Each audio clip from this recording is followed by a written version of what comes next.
Hi guys, welcome to QuaranTUBE with Dr. Z, episode 10. I can't believe we're on episode 10 already, but here we are. We are going to do another LOD and we're continuing on with our unit in math on statistics. Last time we did a lesson on statistical questioning, and so we're going to be utilizing statistical questioning in today's assignment. So we haven't moved on from it, but we're adding on to statistical questioning, which brings us to a little review of these 4 words. Okay, so today's title is Statistics, Reading, Plotting, and Using Data. So, as you can see here, I have the 4 words mean, median, mode, and range.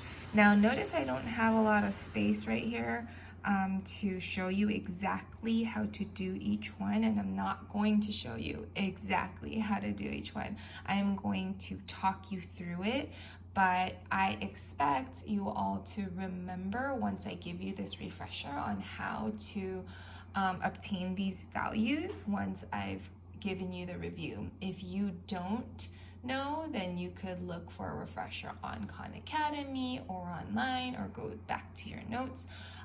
But I'm not going to give you step-by-step directions for each one of these, okay? Simply because we've done it so many times. But I'm going over these because you might, in today's math assignment, you might have to deal with some of these values one more time, so I'm going over these terms, okay? So mean, what does the mean mean?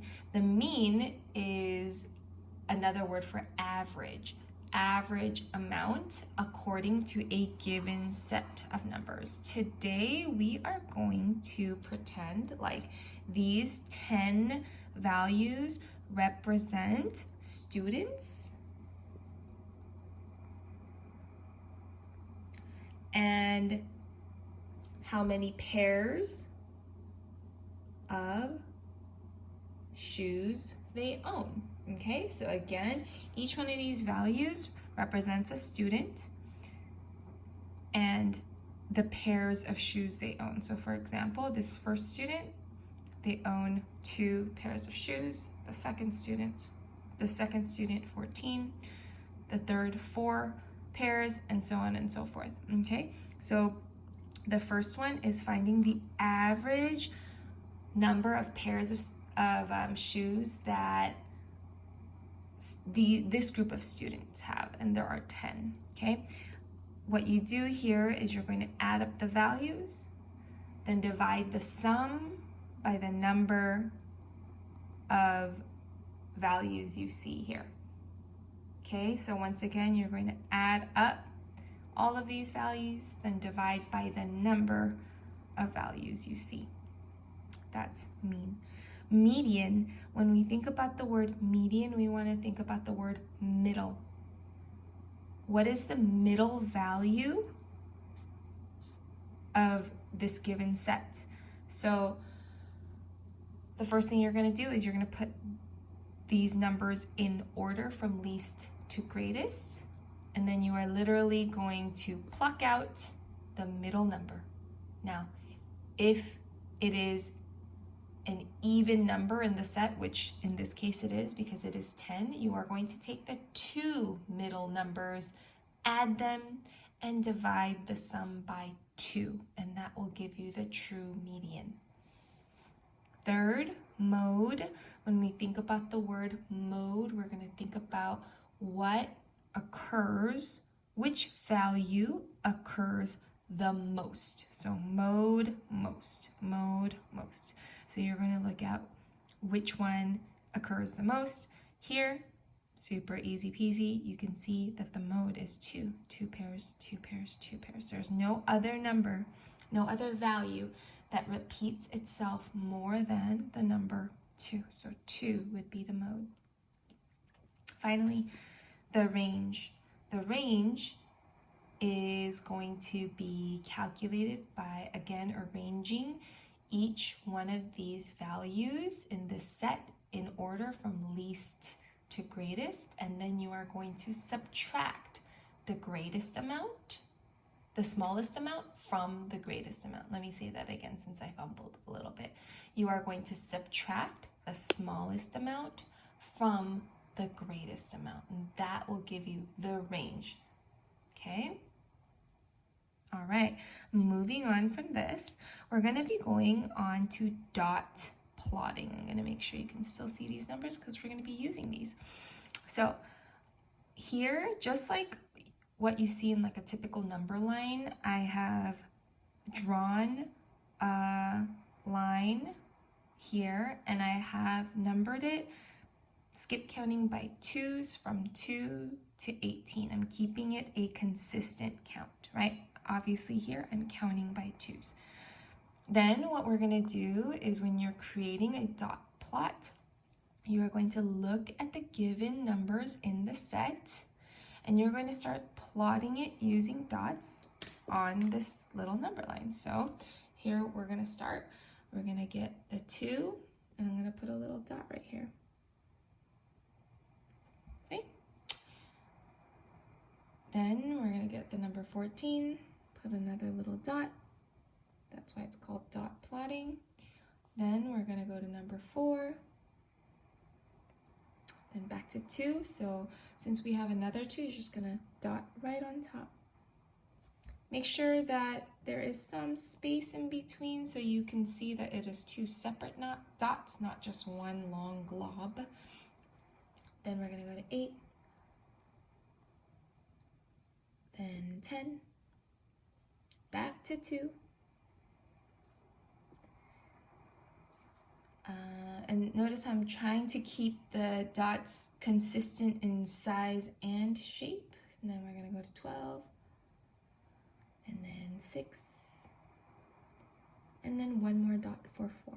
Here, you can clearly see that the mode is 2 by looking at the 3 dots stacked on top of each other. Okay, so when you are asked to do a dot plot, this is what we're looking at. Now, you won't always see a dot that corresponds with a number. For example, if I had put the number 7 in this set, 7 is not an even number. And so 7 is not going to go perfectly on top of one of these numbers, but instead, you know this because we've done this before. Just because there aren't any numbers in between, just because you can't see numbers in between 6 and 8 doesn't mean those numbers don't exist, right? So on a line, there are plenty of numbers in between, especially because you guys are knowledgeable about decimals and fractions. It could be like 6.1, 6.2, 6.3, right? So then 7 would probably reside right about here, okay? But I didn't put a 7 in there because I didn't want to. All right, so that was dot plotting. Now, we're gonna go back to statistical questions, right? That's what we learned, that's what we worked on from Tuesday's video from episode 9. And so here we are answering some statistical questions based on this data about students and however many pairs of shoes they each own, okay? So here's question number 1. What is the fraction of students, oops, typo, who had more than 4 pairs of shoes? So what is the fraction of students who had more than 4 pairs of shoes? So I want you to take a look at this language, and this says more than 4 pairs of shoes. So if it's more than 4 pairs of shoes, do we count these people? No, because they have exactly 4 pairs of shoes. This question is asking what is the fraction of students from the total number? What is the fraction of the students who had more than 4 pairs of shoes? This is one question you're going to be answering for today's assignment. I will give you a hint that is like not even a hint. I'm totally giving it away, but I'm going to show you what the fraction's denominator is going to look like. I'm going to move this up. The denominator is going to look like this. Why is the denominator going to be 10? And I'm sorry, that's slanted. You know, that kind of stuff bothers me. But anyway, why is the denominator 10? Somebody say it out loud.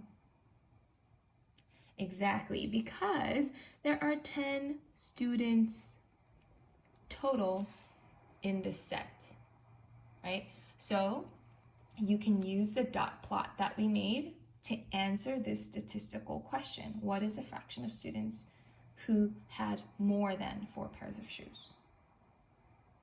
And the last question you're going to do in response to this LOD is number 2. What is the average number? Now, we talked about this when we were reviewing mean, median, mode, and range. What is the average number of pairs of shoes among the students? And when I say among the students, I mean among all of the students. What is the average number of pairs? So going back to here, which one of these was synonymous with average?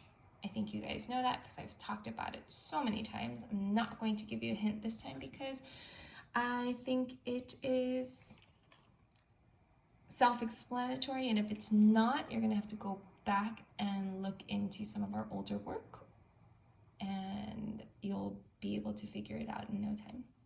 Now, those are the only 2 questions you are responsible for in response to this LOD. However, you are going to get an assignment that will be an attachment